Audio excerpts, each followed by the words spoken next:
Ancient aliens, perhaps the most familiar and most mysterious megalithic structure in all the world is the Great Pyramid of Giza.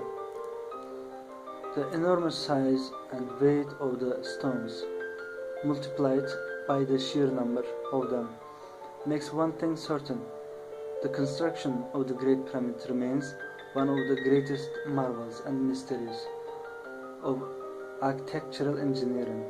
The pyramids at Giza are marvels of engineering, and there are many theories, from the mundane to fantastic, surrounding their construction. There are all kinds of theories on how the Great Pyramid of Giza was built. So many theories that you just sit back and shake your head. That includes 80 visitations, levitating the blocks with some sort of sound system. One place we can learn a lot about Egyptian stone cutting methods is from the so-called unfinished obelisk. Here we have a 1,000-ton obelisk made of granite, abandoned midway through the project because of a crack that developed.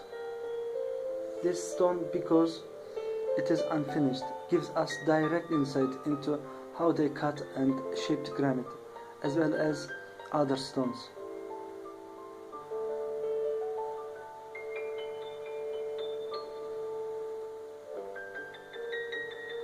On the other, on the sides, we can see how these stones were separated from the quarry. A team of workers would line up side by side and pound their sections with a diorite pounding stone. Such pounding stones can be found all over this quarry and others in Egypt. This pounding only broke off millimeters of granite at a time, but eventually these trough-like sections would emerge at each worker's station.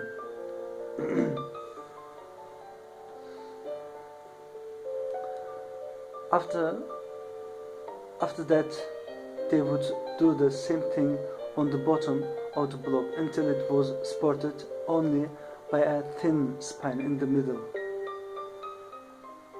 Then it would be snapped off using levers. The people who created the Moai statues at Easter Island used very similar methods for quarrying stones, as did many other groups around the world, as we will see. After the stones had been roughly shaped using pounding stones, they would begin to polish them with grinders. There have been many types of stone grinders or polishers found in ancient Egypt.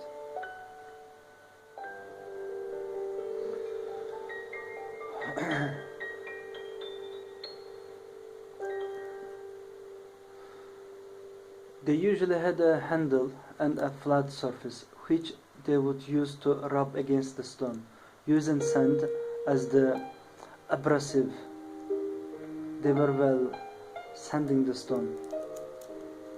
The various mineral particles found in sand are indeed hard enough to polish hard stones like granite, but also to do what ancient aliens tries to make people think is utterly impossible, that is, to cut granite. The Egyptians had a variety of ways to cut granite, mostly involving copper and sand. There are plenty of saw marks on granite stones in Egypt,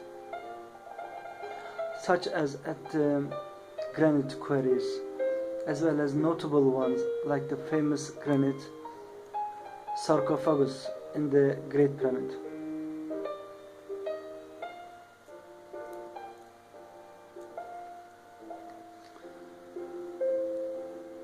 The person who was doing the sewing on the sarcophagus south for a while at the incorrect angle before realizing his mistake and going in the right direction. This left us a pretty large mark to study.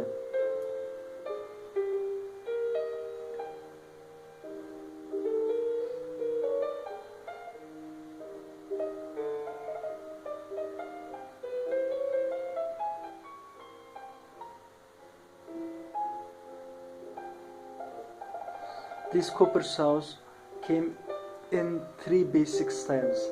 One was a two-person saw, like an old-time lumber saw. Another type was a small, handheld saw with a wooden handle. And finally there was a tubular saw for making holes in granite and other stones. These saws are depicted in several Egyptian reliefs.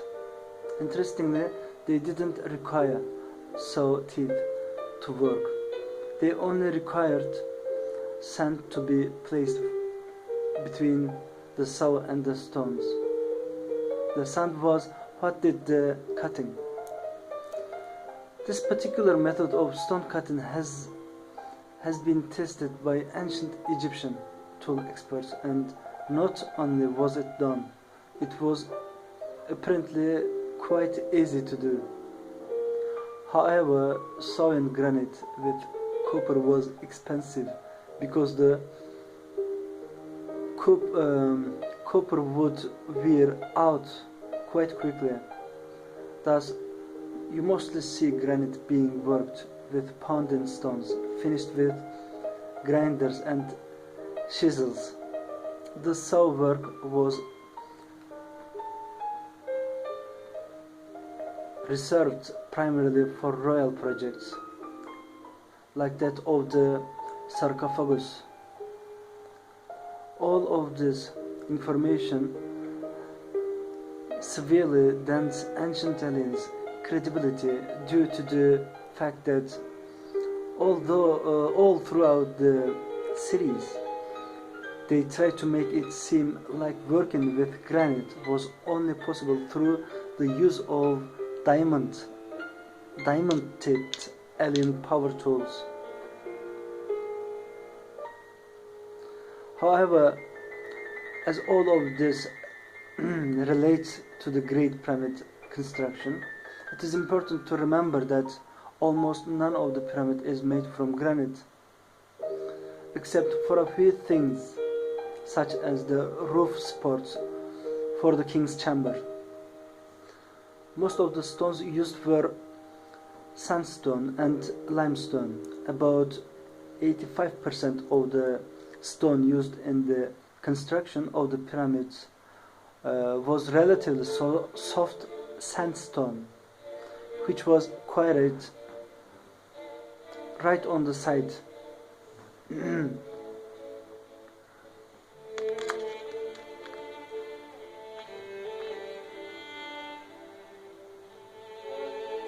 That's right. The Great Pyramid was built right in the middle of a massive sandstone quarry, which was no doubt at least one factor in choosing the location to build it.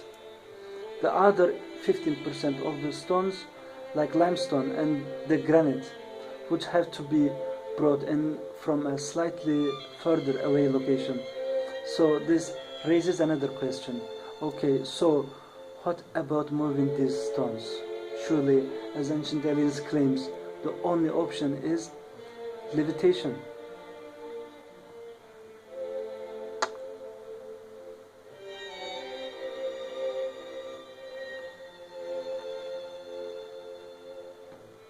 Ancient alien theorization says in order to really move massive amounts of stone like that, they would have had to have been levitated, somehow made weightless and then moved through the air by some sort of device, perhaps even a handheld device like some sort of beam weapon. If levitation was how the ancient Egyptians moved stones, they had a funny way of showing it. This is because there are plenty of depictions of them using wooden sleds to move everything from blocks the size and shape of the ones used for the pyramid to massive 1,000-ton monuments and obelisks, all using wooden sleds. They even had a hieroglyph for the word sled, which they used often. In fact, 3 such sleds have been found intact by archaeologists, and they have all kinds of places to attach ropes to. Speaking of ropes,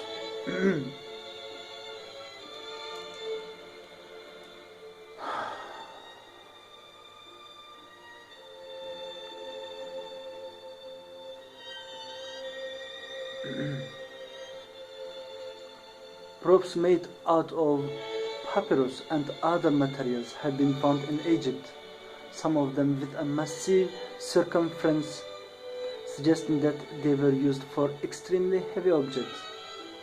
Boats were used for stones that needed to be imported. In fact, a channel was dug from the Nile to the construction site, so no stone had to be dragged very far anyway. So what about the construction of the pyramids? How exactly was it done?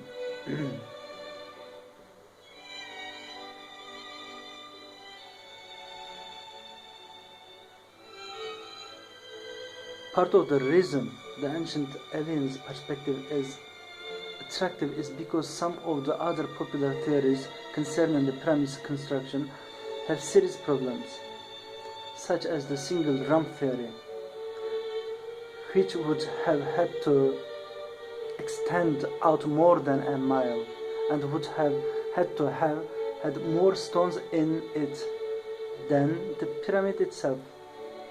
Another one is the spiral ramp theory. This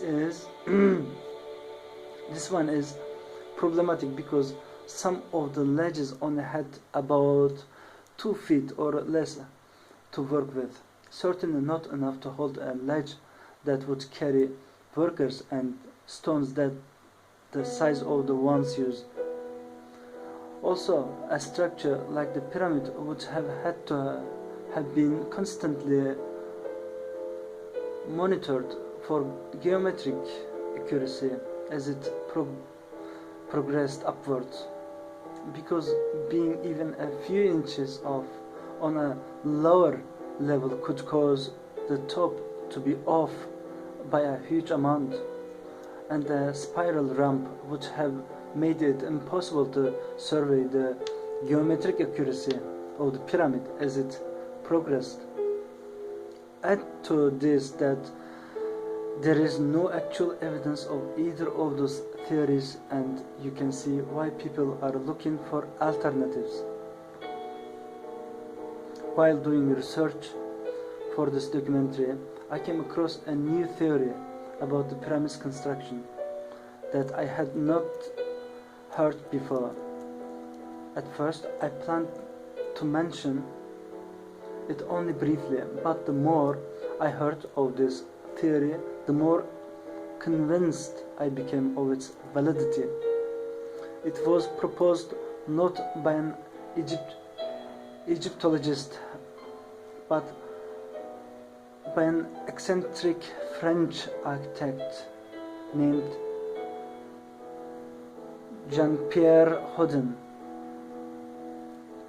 And if Jean-Pierre is correct, knowing how the blocks were raised in the pyramid also happens to explain some of the other mysteries, like the purpose for the odd-shaped grand gallery, as well as the purpose of the granite blocks above the king's chamber, and why there were 3 burial chambers cut in at different levels in the pyramid, 2 of which were unused.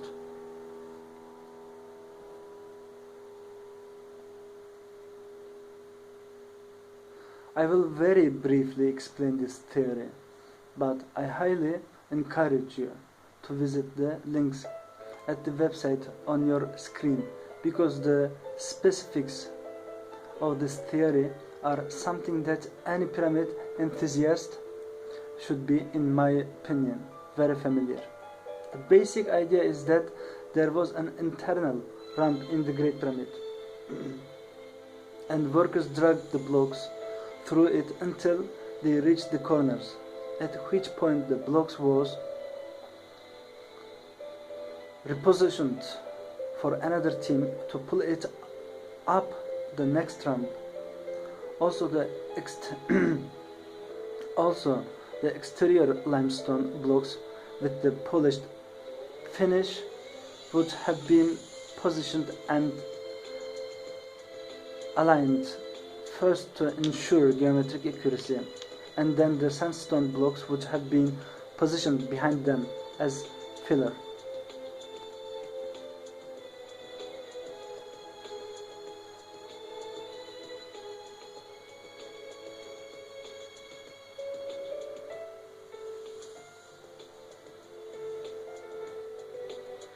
This would mean that all the internal chambers, like the Queen and King's chamber, were built as the pyramid progressed upwards in the light of day. This internal ramp theory, unlike some of the others, and actually supported by quite a lot of physical evidence.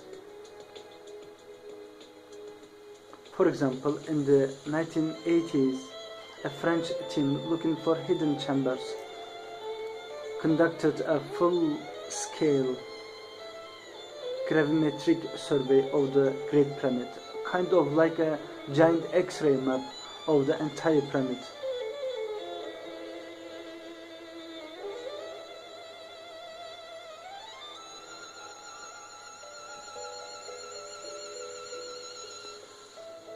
They actually found evidence of this internal ramp through their study, but had no idea what to think of the spiral pattern they saw at the time. So they simply filled it away until they heard about John Pierre's internal ramp theory 14 years later. In addition, there's a notch high up on the Great Pyramid which, according to John Pierre, rests exactly on the 7% grade where you'd expect to find the internal ramp, and would be at the exact place where the workers would have lifted the blocks and changed the direction for the pullers.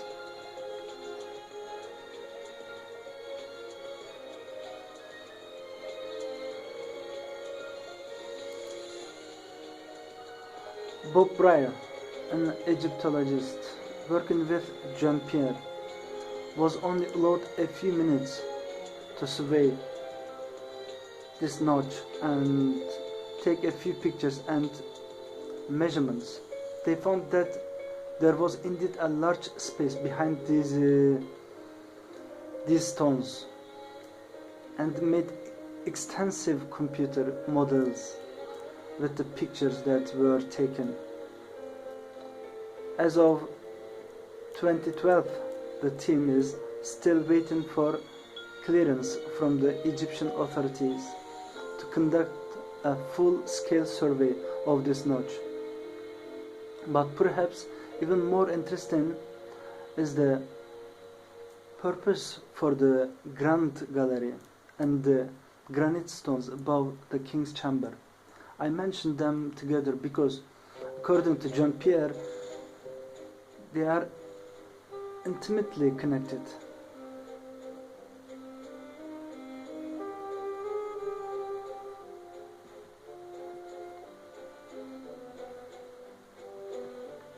First, it is important to know that the main difference between the Great Pyramid and the other two pyramids at Giza is that the Great Pyramid's burial chamber was inside the pyramid.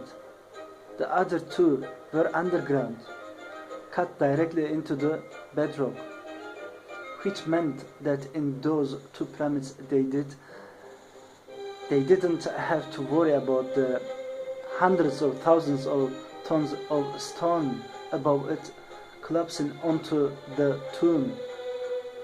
The Great Pyramid was different. Its chambers were in the middle of the pyramid, and because of this, the designer had to get creative to prevent the stone from collapsing in on the chambers. In earlier pyramids in the area, this had been accomplished using a stone roof that came together at an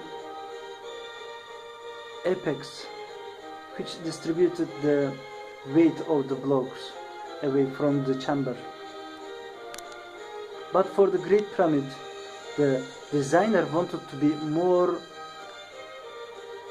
ornate, opting for a flat roof in the king's chamber, which would have easily collapsed if he didn't find a way to distribute the weight of the stones above it away from the roof.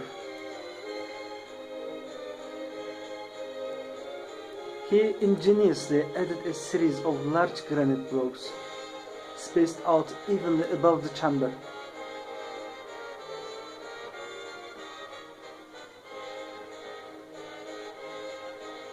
Cupping those stones with the same apex roof idea from the earlier pyramids, which distributed the weight safely away from the king's chamber ceiling.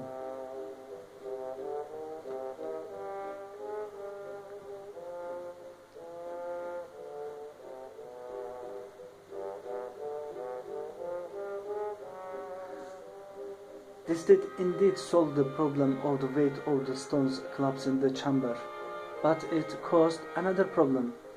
How could you get those granite stones up there for placement?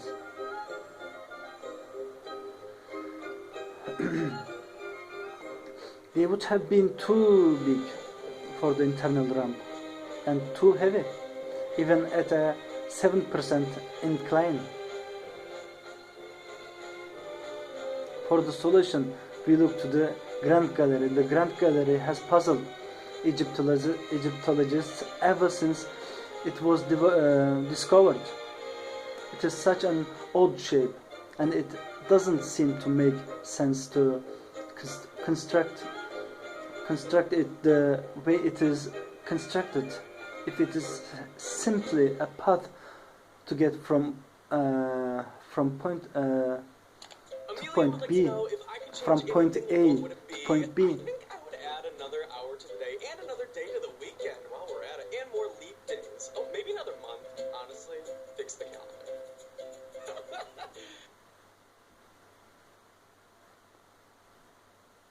99 out of 100 times, kid goes missing. Kid is with a parent or a relative. What about the other time?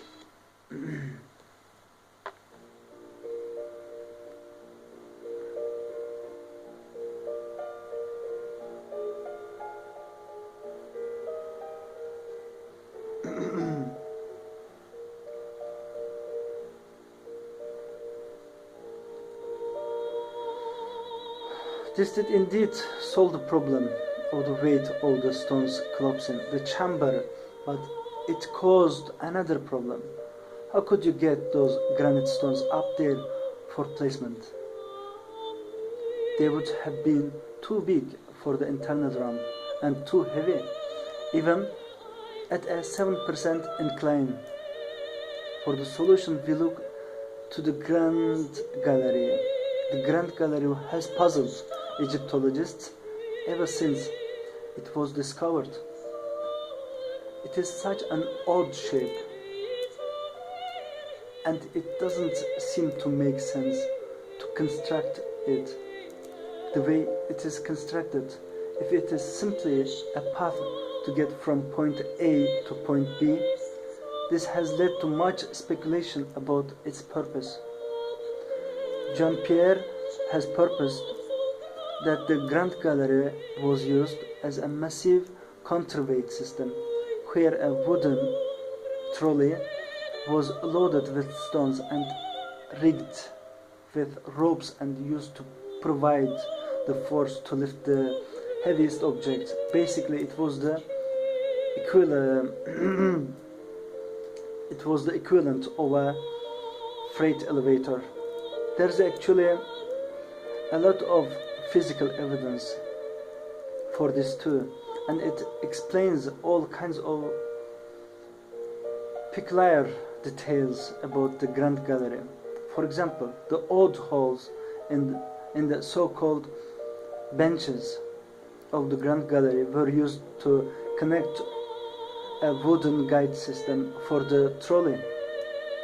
It also explains why there are remnants. It also explains why there are remnants of grease as well as scratches along the bottom of the chamber where the trolley would have rubbed against the stone.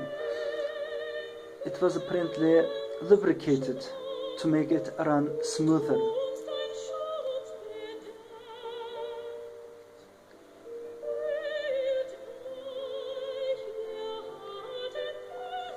It explains the odd way the stones were worn at the so-called top step of the Grand Gallery, exactly where the ropes would have had to be. This area has now been commented over to make a step, but you can see in old picture what it looked like when explorers first arrived. This freight elevator would have required a small external ramp, which there is some evidence for. And even those who oppose the long single ramp theory agree there was probably a small ramp at the beginning of the construction. This ramp would have been dismantled after the completion of the king's chamber, and the stone would have been dragged up the internal ramp to finish the rest of the pyramid. Jean-Pierre and his team have made a lot of converts to this idea, including a number of well-respected Egyptologists and pyramid experts. But as of 2012, they are still in the final stages of being approved by the Egyptian government for more work on the site. Hazer says, Harding's idea of an internal ramp current. I think there is good circumstantial evidence for it. If you watch the National Geographic special on this view, I think you'd agree that there is good circumstantial evidence for it. It's a lot of explanatory power for a lot of the fundamental questions. I think it's important because Harding's theory depends on a very simple idea in engineering, both in the ancient world and today's world. And that is the use of weight and counterweight, using the weight of one object to lift one of greater weight. Whether or not this theory proves to be perfectly true or in every respect will, hopefully, soon be seen.